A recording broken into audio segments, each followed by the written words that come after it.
And now for another episode of Confessions of an Online Psychic.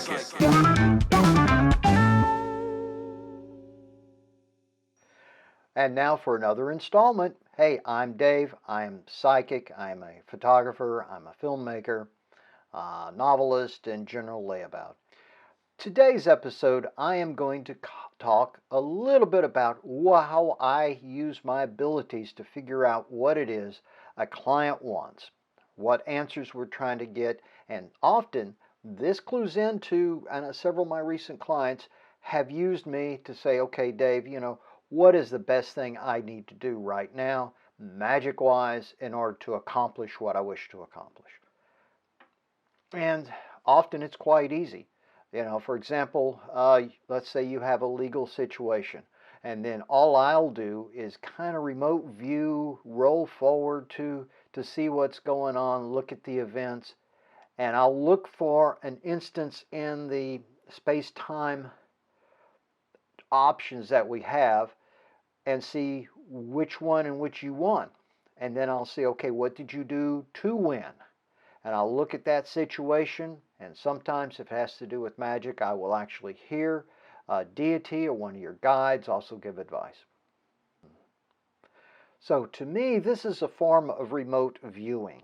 Some may disagree, but I find I'm able to do this. I'm able to look at various timelines because from my point of view, for every action, there is a different timeline that occurs.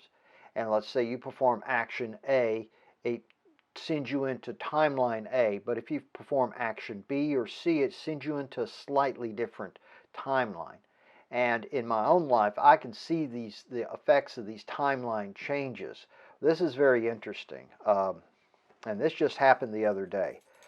This is one set of keys I have here. It's a little clip thing you use. However, my normal set of keys, which I had a purple one of those on there. I go outside, I'm taking the dogs for a walk, I take them out to the front, and it's on there. Come back, walk inside, my key ring is like this now. During that walk, there was a timeline slip. That's all I can figure. A timeline slip in which the clip turned into a bottle opener. And I had this sitting on my desk with thinking, well, maybe I should go ahead and change it out. Because it's always good to have one of these because I often have one of these. So anyway, that's, timeline shifts. There's been several other things that have happened in the past couple of months that indicate a timeline shift. So going back, what I do is I tend to open up my field of view when I'm in a state of Gnosis, and I look for the options, and I'll go and I'll find the event, and then I roll it back. And it's a matter of drawing a line between what today and that future event and see what it is you do. It's actually easier than it sounds. Hell, it's the only way I can put it into words what's happening. So, using this, I can advise the person I'm reading on what they need to do to get to that occurrence.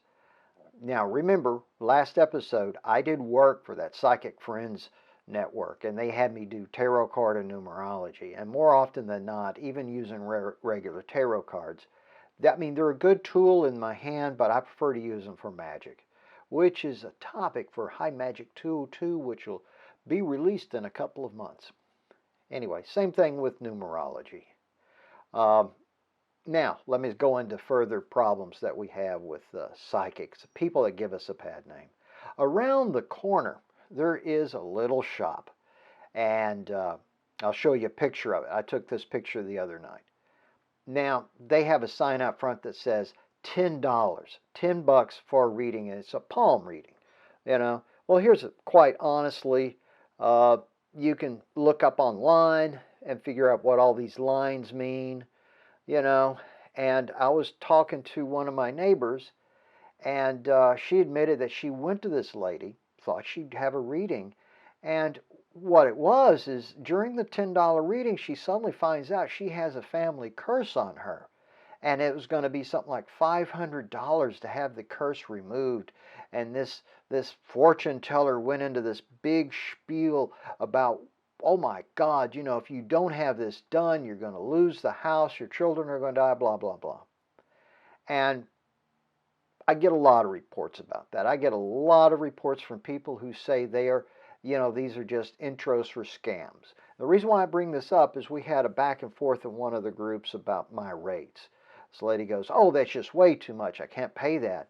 And a lot of people came to my defense saying, look, if you want an authentic reading with an authentic psychic, somebody who has such a rating that I do, I'll put a link to my little Facebook page with all my reviews, you have to pay for it. This shit isn't free. And this takes a lot out of me. I've had some readings go 2 hours, and by the time it's over with, I have to curl up with a good bottle of beer and take a nap. And the thing that gets me is that some of these people, these little, these cheap psychics, they'll come up with bullshit like you have a demon attached or you have a family curse and it's going to cost all this extra money to get it removed. And quite frankly, anything that acts like a family curse or acts like a block, 99% of that stuff is internal to yourself. It is a fear that you have. And I take it from me, my experience is you have to face that fear before you have a chance to move forward. It'll keep showing up until you face it and conquer that fear. Now, anybody who's taken my magic classes know, that the demonic attachment is 99% bullshit. And so anyway, I only do readings that are pure psychic. I use a little bit of remote viewing. I'll roll forward. And I'll tell you one thing, if there is a being around you, I will detect it. I will see it. Most of the time, what I see around people are their guides, deceased relatives who have a message to pass along, and quite frankly, that message is usually like, hey, we're all fine, everything's good, try the veal, tip your waitress well. But okay, so enough about that stuff. I've gone on a little longer than I wanted to. That's it. Probably another episode in about a couple of weeks. Thanks a lot. Adios, y'all.